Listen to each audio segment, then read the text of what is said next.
The phone rang that evening, shattering the quiet hum of my kitchen like a stone through glass. I wiped my hands on the faded apron tied around my waist, the one with the little embroidered daisies that my late husband had given me years ago, and picked up the receiver. It was my daughter, Emily. Her voice came through sharp and hurried, like she was reading from a script she didn't believe in. "Mom," she said, "your beach house and car are sold. We're leaving tomorrow." Just like that. No hello, no how are you. The words hung in the air, heavy and cold, as if she dropped a boulder into my chest. I stood there, the cord twisting in my fingers, staring at the linoleum floor where a faint scuff mark from her childhood shoes still lingered. Sold my beach house, the one I'd scrimped and saved for after your father passed. And the car, the old reliable sedan that had carried us through so many family trips. I felt a numbness spread from my toes upward, like the tide creeping in on a foggy morning. "Emily," I whispered, my voice barely above the tick of the wall clock. "What on earth are you talking about?" I sank into the wooden chair by the table, the one with the uneven leg that always wobbled just a bit, and tried to steady my breathing.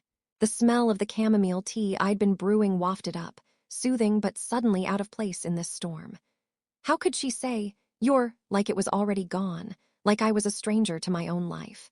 I pictured her face, those green eyes she'd inherited from me, now probably averted, avoiding the mirror of truth. We'd always been close, or so I thought. She was my only child, the light that kept me going after losing Tom to that sudden heart attack 10 years back. But in that moment, as the line crackled with silence, I felt the first crack in the foundation we'd built. Shock wrapped around me like a damp shawl, and I wondered if this was how betrayal started, not with a bang, but with a phone call that echoed too long. Before all this, my days had unfolded like the gentle waves at the beach house, predictable and comforting in their rhythm. I lived in a modest 2-story home in a quiet suburb of Charleston, the kind of place where neighbors still waved from their porches, and the air carried the faint salt of the nearby ocean. At 62, I wasn't what you'd call retired. I volunteered at the local library 3 days a week, sorting books and chatting with the young mothers who came in with their toddlers. The smell of old paper and fresh coffee there always grounded me, a reminder that stories, like lives, had beginnings and ends worth cherishing. Emily lived just a short drive away with her husband, Mark, in a rented apartment downtown. They'd been married for 5 years now, a whirlwind romance that started in college and blossomed into what seemed like a solid partnership. Mark worked in real estate, always talking about opportunities and investments with that smooth salesman smile of his. Emily was a teacher, like I'd been before retiring, molding young minds in elementary school with the same patience I'd taught her. We'd see each other often. Sunday dinners at my place were sacred. I'd make her favorite pot roast, the one simmered slowly with carrots and onions until the house filled with that rich, savory aroma that spoke of home. Mark would bring a bottle of wine, nothing fancy, and we'd sit around the table, laughing about the week's mishaps. Emily's laugh was like a melody, light and genuine, pulling me back to when she was little, twirling in the living room with her pigtails flying. The beach house was our special escape, a cozy cottage on Folly Beach that Tom and I had bought as a fixer-upper 20 years ago. It wasn't grand, just 2 bedrooms with creaky wooden floors and a porch overlooking the dunes, but it held our memories. We'd spent summers there, building sandcastles and watching sunsets that painted the sky in oranges and pinks. After Tom died, Emily and I kept the tradition alive, driving down for weekends to walk the shore, collecting shells and sharing quiet talks about life. The car, my trusty blue Toyota, had logged countless miles on those trips, its seats worn soft from years of use. It was more than transportation, it was freedom, a piece of independence I'd clung to. Mark had always eyed the properties with a practical glint. "Mom," he'd say over dinner, pouring another glass, "that beach house could fetch a pretty penny in this market. And the car, it's getting up there in miles. Ever think about upgrading?" I'd smile and wave it off, saying they were part of me, not for sale. Emily would squeeze my hand under the table, her touch warm and reassuring as if to say, "Don't worry, Mom, we're here for you." Those moments felt real, woven into the fabric of our family. I trusted them implicitly. After all, Family was supposed to be your anchor. Little did I know, the currents were shifting beneath the surface. It started subtly, like the first hint of rain on a clear day. About 6 months before that fateful call, I noticed Emily seemed distracted during our dinners. Her phone would buzz more often, and she'd step away to answer, her voice hushed in the hallway. "Just work stuff," she'd say upon returning, but her smile didn't quite reach her eyes. Mark, too, was different, more animated about his job, rattling off stories of big sales and flipping properties. One evening, as I cleared the plates, the clink of china echoing softly, he mentioned casually, "Hey, Mom, if you ever need help managing the beach house, repairs or anything, I could take a look." I thanked him, appreciating the offer, but something in his tone felt off, like he was probing rather than helping. Then came the paperwork. I'd asked Emily to help me sort through some old documents in the attic, tax stuff mostly, from Tom's estate. We spent an afternoon up there, dust motes dancing in the sunlight filtering through the small window. She was quieter than usual, her fingers lingering on folders as if searching for something specific. "Mom, do you have the deed to the beach house handy?" she asked, her voice casual but with an undercurrent I couldn't place. I pointed her to the file cabinet downstairs, and she nodded, but later, when I checked, a few papers seemed out of order. I chalked it up to my forgetfulness. Age catching up, I told myself with a sigh. The suspicions grew when the bills arrived. My utility statement for the beach house showed higher usage than usual, as if someone had been staying there without telling me. I mentioned it to Emily over coffee one morning, the steam rising between us like a veil. "Oh, probably just a meter glitch," she said, stirring her mug a bit too vigorously, the spoon clinking against the ceramic. Her eyes darted to Mark, who was reading the paper across the table, and he murmured agreement without looking up.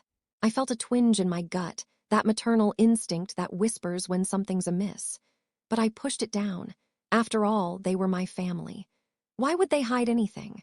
Still, as I drove home that day, the car's engine humming steadily, I couldn't shake the feeling that the road ahead was curving in ways I hadn't anticipated. The real unraveling began on a Tuesday in early spring, the kind of day when the azaleas were just starting to burst pink along the sidewalk. I'd driven to the beach house on a whim, needing the salt air to clear the fog that had settled in my mind. The 20-minute drive felt longer than usual. The radio played low, some old Patsy Cline song that made my throat tighten. When I turned onto the narrow, shell-crusted driveway, my heart stuttered. There were two cars I didn't recognize parked where my Toyota usually sat. One was a shiny black SUV with dealership tags still fluttering from the rearview mirror. The other was a white moving van, back doors yawning open. Two men in navy polo shirts were carrying my porch steps, carrying my wicker rocking chairs, the very ones Tom and I had bought the summer Emily learned to walk. I sat frozen behind the wheel, hands trembling on the steering wheel. The ocean roared in the distance, indifferent. One of the men noticed me and paused, chair balanced on his shoulder. "Ma'am, you okay?" I don't remember getting out of the car. I only remember the sand in my sandals and the way my voice cracked when I asked, "What in God's name is going on here?" That's when Emily appeared in the doorway, barefoot, hair twisted up in a messy knot, wearing one of my old beach towels draped around her shoulders like a shawl. Her face went the color of printer paper. "Mom," it came out, "you weren't supposed to be here until next weekend." "Clearly," I said. The word tasted metallic. She stepped aside, and I walked into my own house like a stranger. The living room smelled of bleach and fresh paint. My faded floral couch was gone. In its place sat a sleek gray sectional that looked like it belonged in a magazine.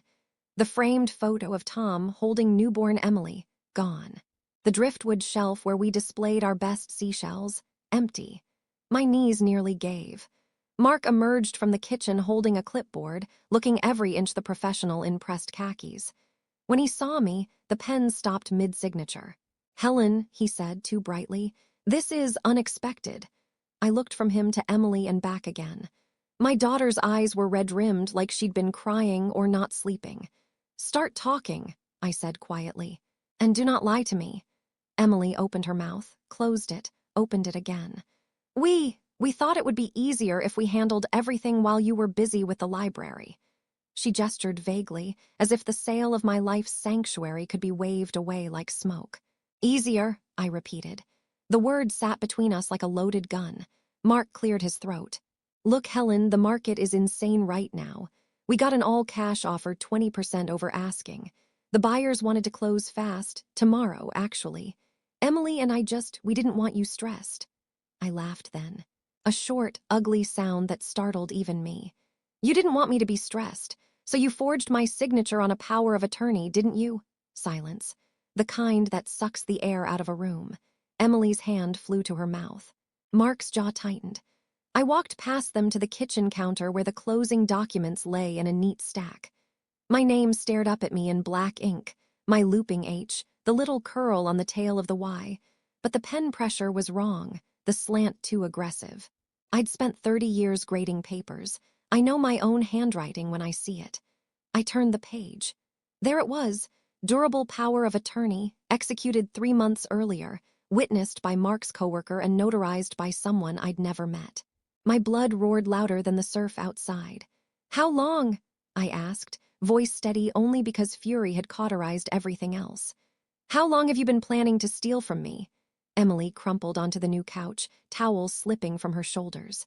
It wasn't stealing, Mom. We needed... She stopped herself. Needed what? I pressed. Mark stepped forward, hands raised like he was calming a spooked horse. Helen, let's sit down and talk numbers. After fees and the mortgage payoff, there's almost 400,000 coming to you.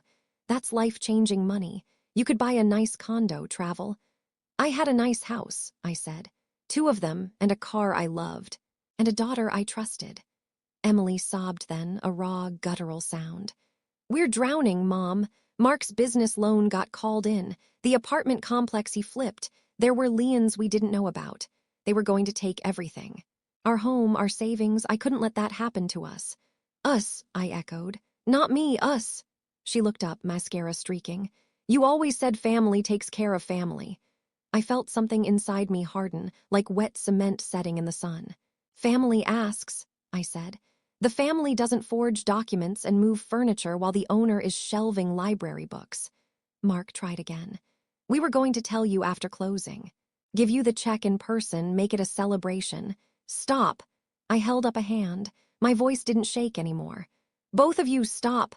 I picked up the stack of papers, folded them once, and tucked them into my purse. Then I walked through every room of the house I'd painted and repaired and loved for 2 decades. I touched the place on the wall where Emily's height marks used to be. Mark had painted over them. I ran my fingers across the kitchen window sill where Tom had carved our initials the week we moved in. Gone now, sanded smooth. When I came back to the living room, the moving men were hovering awkwardly in the doorway.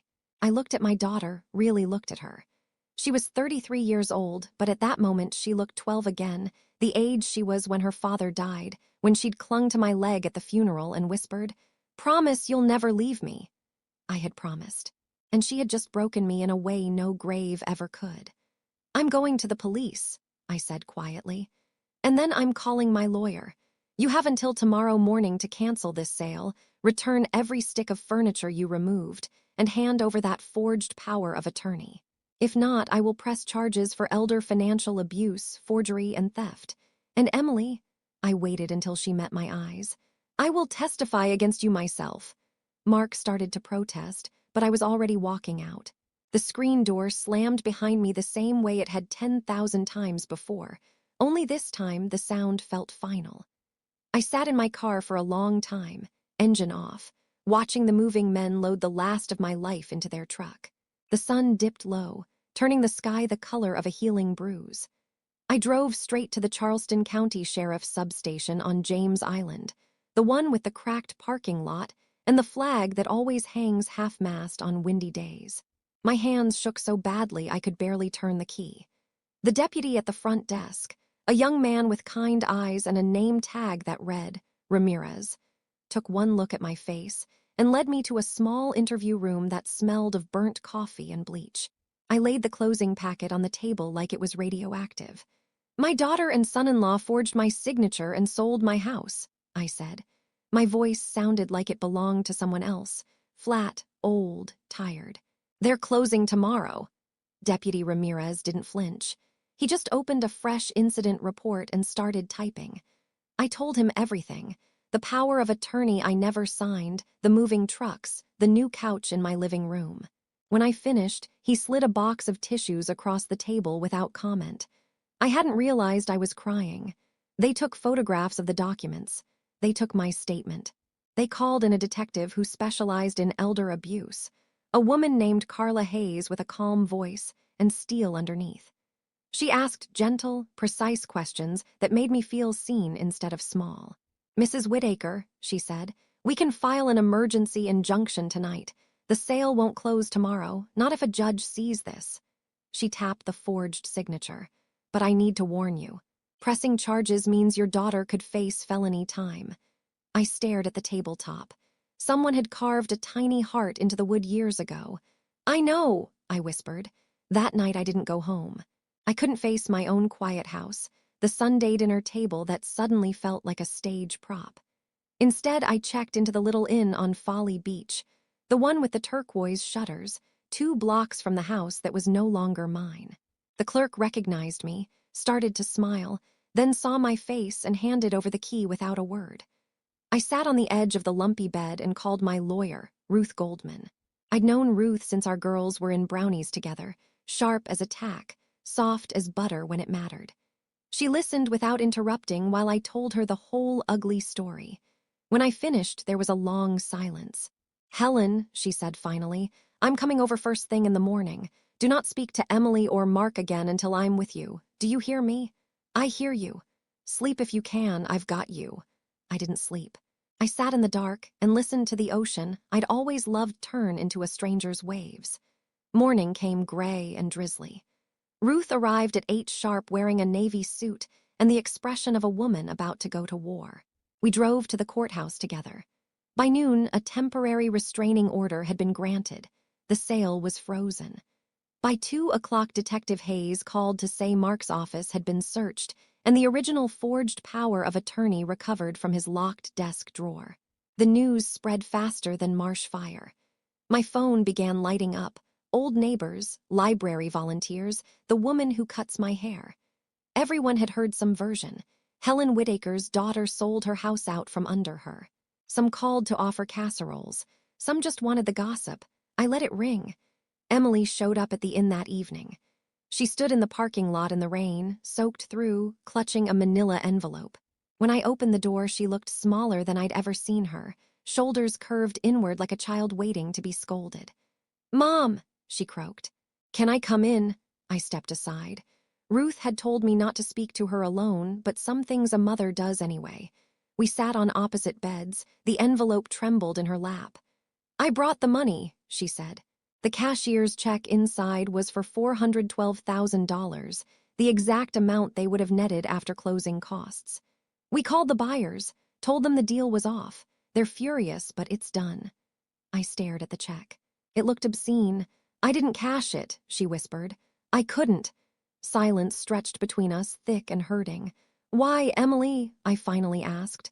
"Why didn't you just ask me?" She started to cry again, ugly sobs that shook her whole body. "Because you would have said yes. You always say yes. And I was ashamed. Mark had gotten us into so much debt. I thought if we fixed it ourselves, if we made it look like a gift from you, then you'd never have to know how stupid we'd been." I closed my eyes. The rain drummed on the tin roof like impatient fingers. "You thought stealing from me was kinder than trusting me." She flinched as if I'd struck her. "I'm so sorry," she choked out. "I know it doesn't fix anything. I know I broke the one thing I had left of you and Daddy, but I'm going to make it right, whatever it takes." I looked at her then, really looked. The daughter I'd rocked to sleep, taught to read, cheered at graduation, was drowning in front of me. And part of me wanted to throw her a rope. The other part wanted to watch her sink. I picked up the envelope and handed it back. "This isn't yours to fix with money," I said. "You'll face whatever the courts decide. And then, if you're very lucky, you'll spend the rest of your life earning back the right to call me Mom." She nodded, tears dripping off her chin. I stood. "Go home, Emily. Your husband is probably waiting with a lawyer of his own. You're going to need one." She left without another word. The door clicked shut like a period at the end of a very long sentence. The next weeks blurred into a strange, gray routine. I moved back into my suburban house, but it felt like a borrowed coat, familiar, yet no longer fitting quite right. I kept the curtains drawn in the mornings and drank coffee I didn't taste. The library asked me to take a leave of absence. Too many patrons wanted to talk about what happened with your daughter, and I couldn't bear the soft pity in their eyes. Mark was arrested first. Felony forgery, theft by deception, exploitation of a vulnerable adult. The headlines were merciless. Local realtor accused of stealing mother-in-law's beach house. His face, handsome and smug in the booking photo, stared out from the post and courier like a stranger. Bail was set high. The prosecutor argued flight risk. He sat in county jail. Emily was charged too, but allowed to remain free on bond. She had to surrender her passport and wear an ankle monitor. The school placed her on unpaid administrative leave. Parents didn't want a suspected felon teaching their second graders. I didn't visit either of them. I couldn't. Instead, I met with Ruth 3 times a week, piecing together the full picture. It was worse than I'd imagined. Mark had quietly taken out a second mortgage on the beach house 6 months earlier, using the forged power of attorney, then defaulted almost immediately. The all-cash buyer was a shell company he'd set up with a college friend. The plan had been to close the sale, pay off the secret mortgage, pocket the difference, and present me with a check large enough that I'd be too grateful to ask questions. Emily swore she hadn't known about the second mortgage until 2 weeks before closing, but she'd helped stage the house and signed as witness on several documents. Complicity, even if born of panic, still complicity.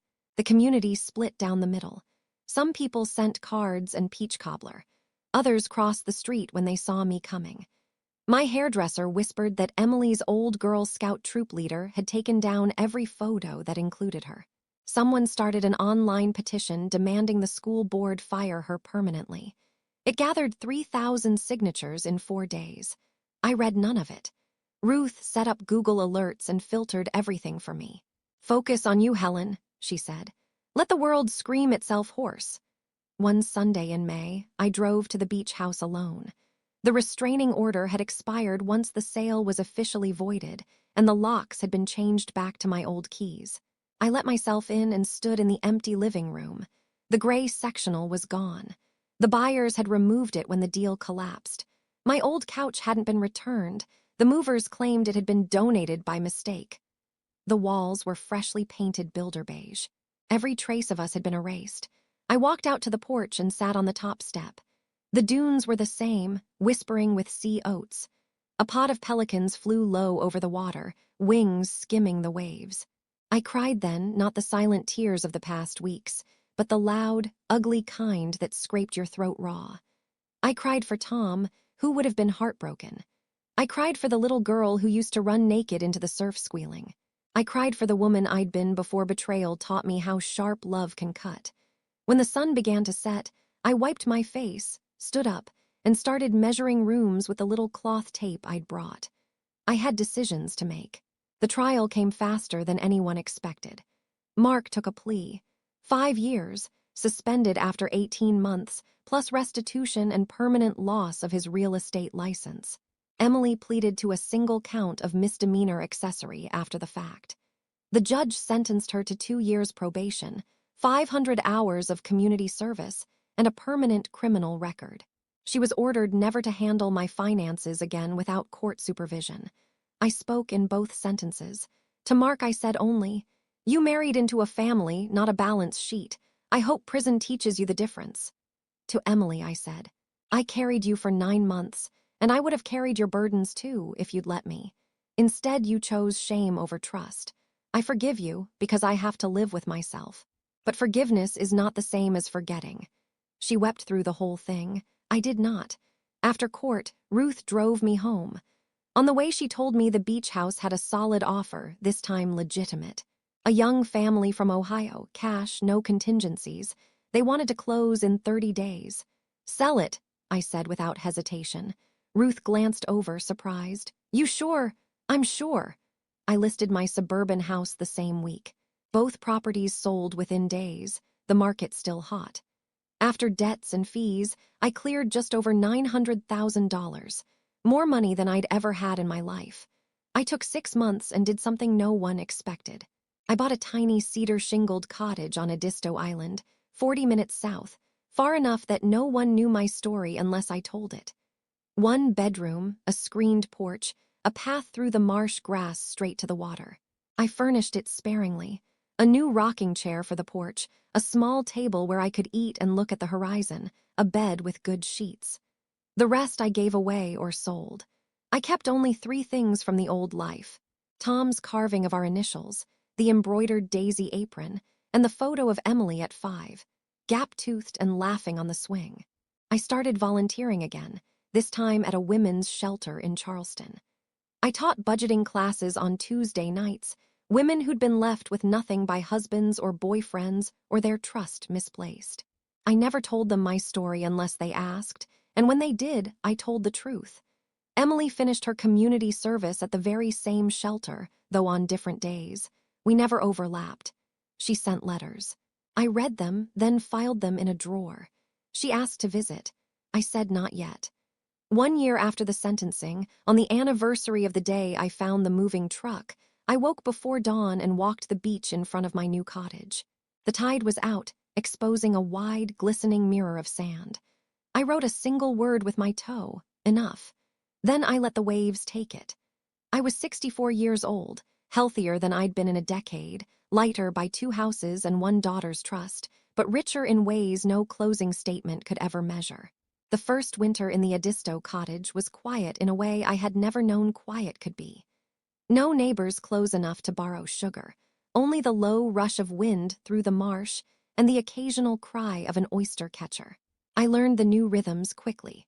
The way the porch boards creaked under frost at 5 m, the smell of wood smoke from my own little fireplace, the soft thud of my own heartbeat when the power went out and the darkness pressed in like an old friend. I kept the radio off most days. I didn't need the news anymore. I had learned that the world is loud enough without invitation. In March, a letter came with no return address, only my name written in Emily's careful teacher handwriting. I carried it down to the water and sat on the driftwood log I'd claimed as my thinking place. Inside was a single photograph, Emily standing in front of the women's shelter, wearing the same orange volunteer vest I wore on Tuesdays. She was thinner, eyes older, hair pulled back plain. On the back she had written, "Mom, I finished my 500 hours today. I taught a class on credit repair 15 minutes after you taught one on budgeting." The woman asked about the nice older lady who always brings oatmeal cookies. I told them she was the strongest person I know. I didn't say she was my mother. I don't have the right yet. But I'm still here every Tuesday and Thursday, just in case the day ever comes that you want to walk out together afterward. No pressure, no expectation, just love if you can still find any for me. E. I traced the curve of her E with my thumb until the ink smudged. Then I tucked the photo and letter into the pocket of my coat and walked until the tide soaked my shoes. Spring arrived soft and green. The marsh turned electric with new growth, and the no-see-ums came back with a vengeance. I planted tomatoes in buckets on the porch the way Tom used to, talking to them the way he did, half prayer, half joke. They rewarded me with fat red fruit by June. One Thursday evening, I stayed late at the shelter to help a young woman named LaToya finish her resume. When we stepped outside together, the parking lot was almost empty. Almost. Emily was leaning against my car, arms wrapped around herself even though the air was warm. She straightened when she saw me, eyes wide, like a deer deciding whether to bolt. I stopped a few feet away. LaToya gave my hand a quick squeeze and murmured, "Night, Miss Helen," before disappearing toward the bus stop. Emily and I stood the length of a lifetime apart. "Hi," she said, voice barely carrying over the cicadas. "Hi," she swallowed. "I wasn't sure you'd even speak to me." "I almost didn't." A small, sad smile flickered. "Fair." We looked at each other. The porch light behind me threw long shadows across the gravel. I noticed new lines around her eyes, the absence of the diamond earrings Mark had given her at Christmas before everything fell apart. "How are you?" I asked. "Learning," she said. "Learning how heavy shame is. Learning how to carry it without letting it crush other people." She took one hesitant step closer. "I sold the apartment, Paid back every creditor. I'm renting a room from Mrs. Delgado, you remember, my old third-grade teacher. She needed help with rent and I needed boundaries. She gave a watery laugh. Mark and I are divorced. The papers were final last month. I nodded. I already knew. Ruth kept me informed of anything legal. I kept one thing, she went on, reaching into her pocket. She held out a small, tarnished key, the spare key to the old beach house that I'd given her when she turned 16. I never deserved to keep it, but I couldn't throw it away either. I took the key. It was warm from her hand. We stood another long minute. I brought cookies, I said finally, tilting my head toward the shelter door. Oatmeal raisin, still in the tin on the counter. Her eyes filled so fast it hurt to watch. I'd like that, she whispered. We walked back inside together. I poured 2 cups of the terrible shelter coffee, and we sat at the folding table where women had cried, planned, and begun again 1,000 times. She ate 3 cookies, one after another, like a child afraid they'll be snatched away. When the tin was empty, she wiped crumbs from her lip and said, I don't expect to come home with you. I don't expect Sunday dinners or Christmas mornings or anything I threw away. I just want the chance to earn 5 minutes of your time whenever you can spare it. 5 minutes a month, a year, whatever you decide.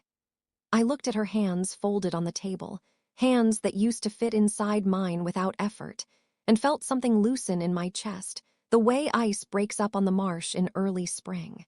5 minutes is a start, I said. She let out a breath that sounded like it had been held for 2 years. We left together that night. I drove her to Mrs. Delgado's little bungalow and waited until the porch light came on and the door closed behind her. Then I drove home under a sky full of stars, so bright they looked close enough to touch. These days she comes to the cottage on Saturday mornings. She brings coffee, I make biscuits. We sit on the porch and talk, sometimes about the weather, sometimes about the women at the shelter, sometimes about the silence where Tom used to be. Some Saturdays we don't talk at all. We just rock and watch the egrets fish the shallows. She has not once asked for money, for forgiveness in full, or for the key to this new house. She is earning trust the only way it can be earned, one quiet, honest morning at a time. I still keep that old beach house key in the drawer by my bed. Some nights I take it out and hold it until the metal warms. It reminds me that doors can be closed in anger and reopened in grace, but only when the person on the other side has learned how to knock gently. I am 65 now. My hair is completely silver, my hands spotted, knees creaky on the porch steps. But I sleep deeply, wake early, and laugh out loud at least once a day, usually at the squirrels stealing my tomatoes or the way the sunrise turns the marsh into molten gold. I have learned that betrayal can take everything you thought was yours and still leave room for something new to grow. I have learned that love, once broken, does not always come back in the same shape, but it can come back stronger after having been tested in fire. And I have learned that the strongest thing a mother can do is not to hold on forever, but to know when to open her hand. So here I am, rocking on a different porch, listening to different waves, holding a lighter heart than I ever thought possible. Family is not a house you can sell, or a car you can trade in, or even a promise you can forge. Family is the quiet choice, made new every morning, to show up, to listen, to forgive when you're ready, and sometimes even when you're not. If you're watching this and someone you love has hurt you deeper than you thought a heart could bleed, I won't tell you it's easy. I won't tell you it's quick. I will only tell you it's possible. Because some doors, once slammed shut, can still be opened again, if both people are willing to stand on the threshold long enough for the dust to settle. Would you have waited as long as I did? Would you have opened the door at all? Leave your thoughts below, darlin'. And if this story touched something tender in you, share it with someone who might need to hear they're not alone. I'll be right here, rocking and reading every word. Until next time, take care of your heart. It's the only home you'll ever truly own.